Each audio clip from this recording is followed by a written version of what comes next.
Hello everyone, मैं भावना शर्मा स्वागत करती हूँ आप सभी का आपके अपने YouTube channel forms for you में।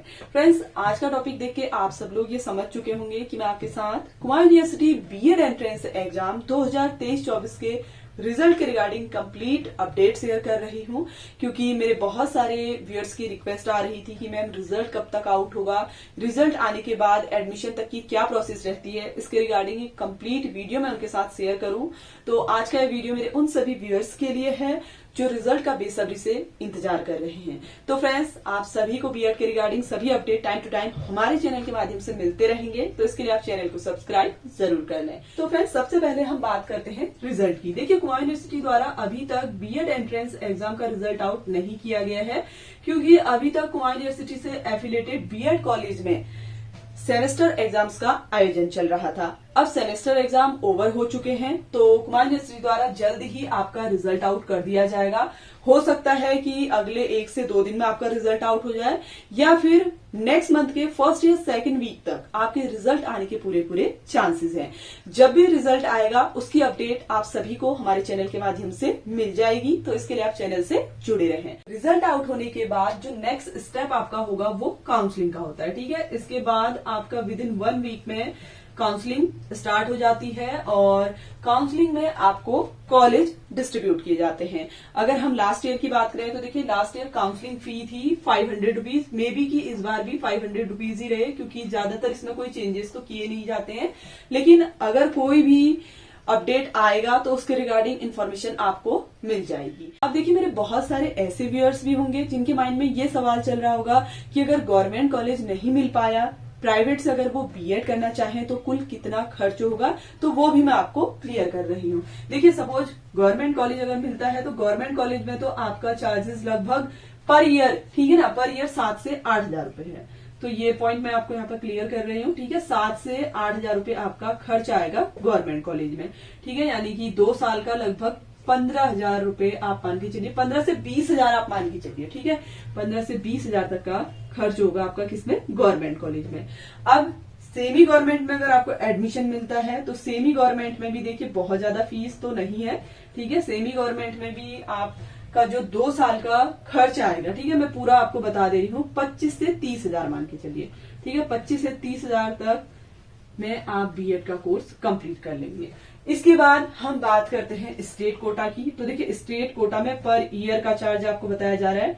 ठीक है, स्टेट कोटा में आपका पर ईयर का चार्ज है 42,000 रुपीज, 42,000 रुपए पर ईयर। ठीक है ना, यहाँ पे ये पॉइंट आप लोग ध्यान रखें कि 1 साल का बताया गया है, ये पर ईयर का चार्ज होगा, यानी कि 2 साल का आपका हो जाएगा 84,000। इसी तरीके से देखिए मैनेजमेंट कोटा। ठीक है, मैनेजमेंट कोटा में जो आपका फी चार्ज आपको पे करना होगा 55,000 रुपए पर ईयर, यानी कि 1 साल का बीएड करने का जो खर्च आपका आएगा वो 55,000 रुपए है। ठीक है, और इसी तरीके से एनआरआई कोटा में आपका जो चार्ज आपको पे करना होगा पर ईयर का वो 75,000 है, 75,000 रुपए तक आपका खर्च आता है। यानी कि 2 साल में अगर एनआरआई कोटे के तहत आप बीएड करते हैं तो 1.5 लाख रुपए आपके लगेंगे।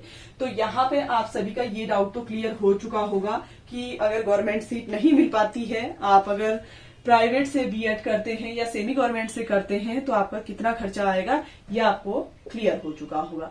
अब देखिए, काउंसलिंग की प्रोसेस हो चुकी है, फी के रिगार्डिंग आपका डाउट क्लियर हो चुका होगा। अब यहाँ पे हम बात करते हैं कि काउंसलिंग के बाद जब आपको कॉलेज अलॉट हो जाते हैं उसके बाद क्या प्रोसेस रहती है। इसके बाद देखिए, आपको एडमिशन के लिए कॉलेज जाना होता है, जहां पे आपके डॉक्यूमेंट वेरिफिकेशन होते हैं। तो आपको अपने कौन कौन से डॉक्यूमेंट रेडी रखने हैं वो भी मैं आपको क्लियर कर रही हूँ। डॉक्यूमेंट वेरिफिकेशन में सबसे पहले आपके पास 10th का सर्टिफिकेट होना चाहिए। ठीक है, सबसे पहला जो डॉक्यूमेंट होगा आपका 10th का सर्टिफिकेट है। ठीक है, सेकंड होगा जो आपकी क्वालिफाइंग मार्कशीट है, यानी कि जिसके बेसिस पे, ठीक है, जिसके बेसिस पे आपने बीएड के लिए अप्लाई किया हुआ है। सपोज काफी सारे व्यूअर्स होंगे जिन्होंने ग्रेजुएशन के बेस पे किया होगा और काफी सारे होंगे जिन्होंने पोस्ट ग्रेजुएशन के बेस पे अप्लाई किया होगा। ठीक है, तो बीए, बीएससी या फिर बीकॉम, ठीक है, आपने जिसके बेसिस पे अप्लाई किया है या एमए, एमएससी के बेस पे अगर आपने अप्लाई किया है तो उसका आपके पास मार्कशीट होना कंपलसरी, उसका सर्टिफिकेट आपके पास होना जरूरी है। ठीक है। इसके अलावा आपके पास डोमिसाइल होना भी जरूरी है। देखिए बाद में आप परेशान न हो, इसलिए अपने सारे डॉक्यूमेंट आप पहले ही रेडी कर लीजिएगा, ठीक है। डोमिसाइल आपके पास होना चाहिए। अगर आपने कास्ट सर्टिफिकेट अप्लाई किया है तो वो भी आपके पास होना चाहिए। जैसे SC ST कैंडिडेट है, ठीक है, उनके पास अपना कास्ट सर्टिफिकेट भी होना कंपलसरी है। इसके अलावा वेटेज सर्टिफिकेट आपके पास होना चाहिए, क्योंकि अगर आपने देखिए फॉर्म फिल करते वक्त वेटेज सर्टिफिकेट लगाया है तो आपको यहाँ पे डॉक्यूमेंट वेरिफिकेशन के टाइम पे उसे दिखाना होगा, ठीक है। तो ये सारे डॉक्यूमेंट आपको अपने रेडी रखने हैं। इसके अलावा देखिए यहाँ पे मैं आप सभी को एक और पॉइंट क्लियर कर दूं, बहुत सारे जो कैंडिडेट होंगे उन्होंने हो सकता है कि ग्रेजुएशन अपीयरिंग या फिर पोस्ट ग्रेजुएशन अपीयरिंग में अप्लाई किया होगा, तो उनको अपनी जितने भी सेमेस्टर है उनकी मार्कशीट रेडी रखनी है।